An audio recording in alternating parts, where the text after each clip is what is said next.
Hello, hi, welcome once again to M5's new English language learning program, Let's Speak English. I'm Gav Duncan and I'm here on your TV screen to help you learn English. Now, are you sitting comfortably? Yes? Good. And are you ready for today's lesson? Yes? Good. Okay, well, let's learn English together. Hello, hello, hello, hello, hello. Hello there, Hungarian TV viewers. How are you all today? Well, I hope that you're all well today. No aches, no pains, no problems. All right, here we are again. Back in the studio, here, sandwiched between Christmas and the New Year. Ready again to have a look at what we learned in weeks 11 to 14. So, are you ready for some more revision? I bet you are. Well then, let's get it on. Bring it on, bring it on. Let's revise. Okay, well, last lesson we had another look at the relationships between Mary's brother and sister and Alfredo and Mary's children. We learned that Gordon is the kids' uncle and Jane is the children's aunt. We also learned that John and Tim are Gordon and Jane's nephews and Elizabeth and Doreen are Gordon and Jane's nieces. Great. Okay, so on we go. In week 12, in the 12th week, in lesson 58, in the 58th lesson, we met the comparative adjective form. We know what the verb to compare means. When we look at two or more things and identify what is the same and what is different between them, we are comparing them. The verb to compare means to look at more than one thing and see the similarities and differences between the things. We compare things all the time. When we're driving, we compare the prices of petrol at different petrol stations, so we know where we can get cheap fuel. When we go to the shops, we compare prices. I can buy this can of tomatoes for 345 forints, or this can of tomatoes for 430 forints. When we want to buy a new TV, we go to a TV shop and compare different TVs. We look at the information about the TVs. We compare the different pictures. We compare the remote controls. We compare lots of things before we make a decision. Now, think about the adjective old. I am 46 years old. I'm 46. Modi, who is sitting over there, is 42 years old. He's 42. I'm 46. He's 42. Now, by using a comparative adjective, I can join the two sentences together, like this. I am older. Older is a comparative adjective. It tells us that I was born before him. What about the adjective tall? Well, I'm 1 meter 89 centimeters tall. Modi is 1 meter 78 centimeters tall. I am taller. Again, taller is a comparative adjective. Now, what about looking at the sentence from the other side? Well, what if we use the opposite of old? What's the opposite of old? That's right, the opposite of old is young. So, Modi is 42 and I'm 46, so Modi is younger. And what about the other sentence? What if we use the opposite of tall? What's the opposite of tall? That's right, the opposite of tall is short, so Modi is shorter. So, as we can see in the examples, the comparative form is usually the adjective with ER at the end. Old becomes older. Young becomes younger. Short becomes shorter. Now, in week 12, lesson 58, that is, in the 12th week, in the 58th lesson, we learned about spelling the comparative form of adjectives. When we looked at the spelling, we met syllables. Do you remember? First, we have to learn what a syllable is. A what, Gav? A syllable. What's a syllable? Well, a syllable is a part of a word which has got a vowel sound. Eh? Eh? What? What? What? Potato? No. Okay, the easiest way to understand what a syllable is to think about how many sounds a word has. My name, for example, has got 2 syllables. Ga-vin. Okay. Modi's name too has got 2 syllables. Mo-di. Budapest has got 3 syllables. Bu-da-pest. So a syllable is a sound in a word.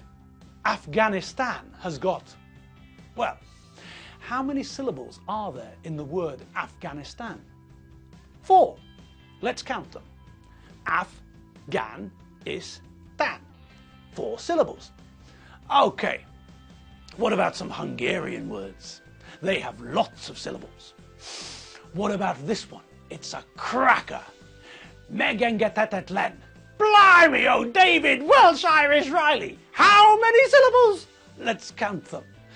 Meg, eng, get, het, tet, len. 6! And what about elfogotototlon? Elfogotototlon. 6 again.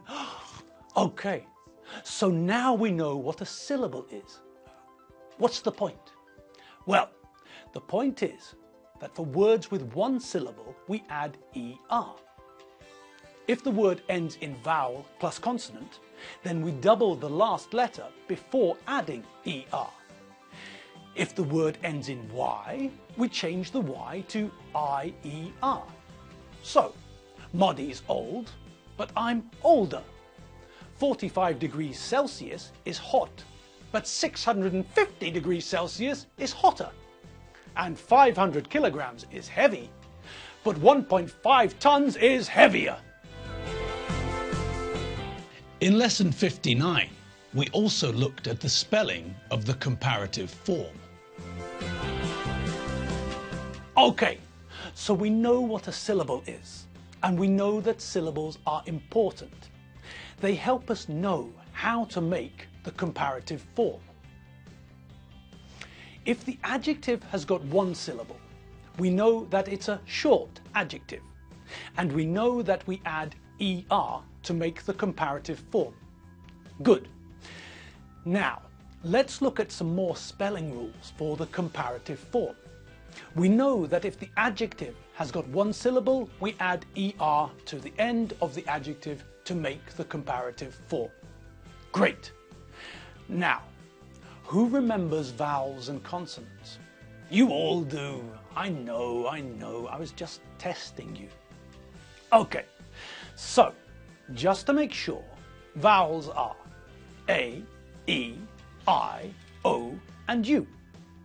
And consonants are B, C, D, F, G, H, J, K, L, M, N, P, Q, R, S, T, V, W, X, Y, and Z.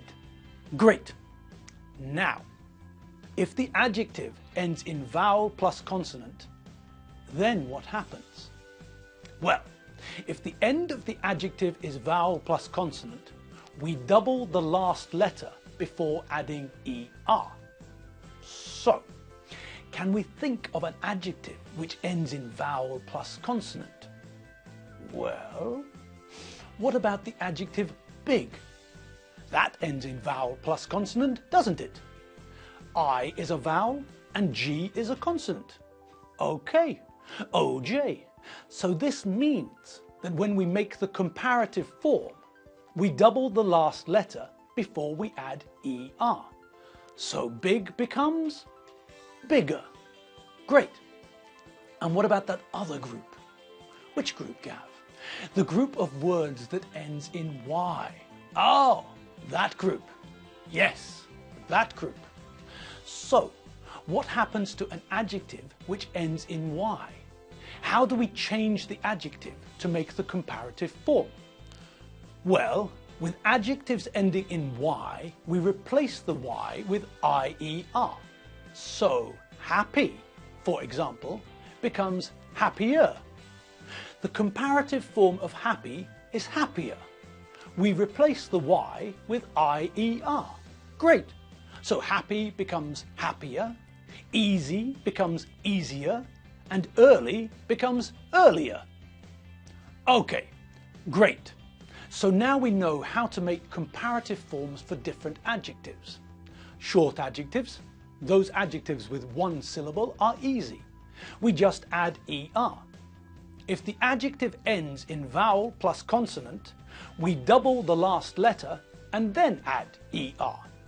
If the adjective ends in Y, then we replace the Y with IER to make the comparative form. Good. Now what about longer adjectives? Well, if the adjective has 2 or 3 or 4 syllables, then we don't change the adjective. We put more in front of it. So, if we have a long adjective like careful, for example, the comparative form is not carefuler, but more careful.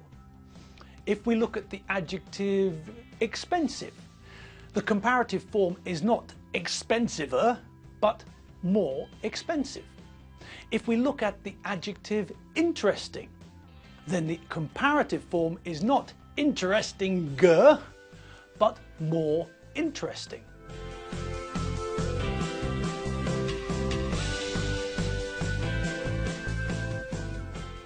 Now, before we start practicing comparative adjectives, there's a couple which are irregular. Ha! Irregular words in English?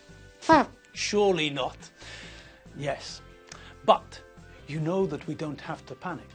We are, well, what are we? Come on, let me hear you say it. We are what? That's right. We are gods of English. Say it again. What are we? We're gods of English. Shout it, scream it, frighten the dog and scare the cat as we tell the world, we are gods of English. Okay, back to earth. So, let's have a look at the irregular adjectives. Okay, now here's good and well. In the comparative form, they change to better. I'm good at cooking. My wife is better. How do you feel normally? Normally, I feel well. How do you feel when you win the lottery? When I win the lottery, I feel better. The adjective bad also changes in a strange way. The comparative form for bad is worse. When you have a toothache, you feel bad. But if someone shoots you, you feel worse.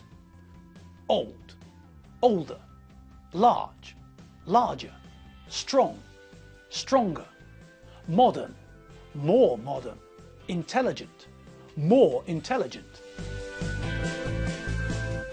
Great, fantastic. Mary had a little lamb. Humpty Dumpty had a great fall.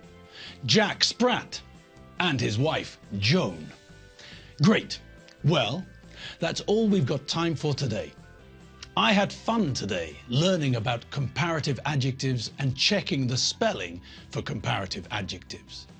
You have been watching me, Gav Duncan, on M5's English Learning Language program, Let's Speak English.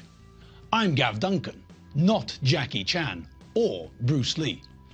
I'm Gav Duncan, and I'll see you next lesson for some more English revision fun. See you next time. See you later. Bye.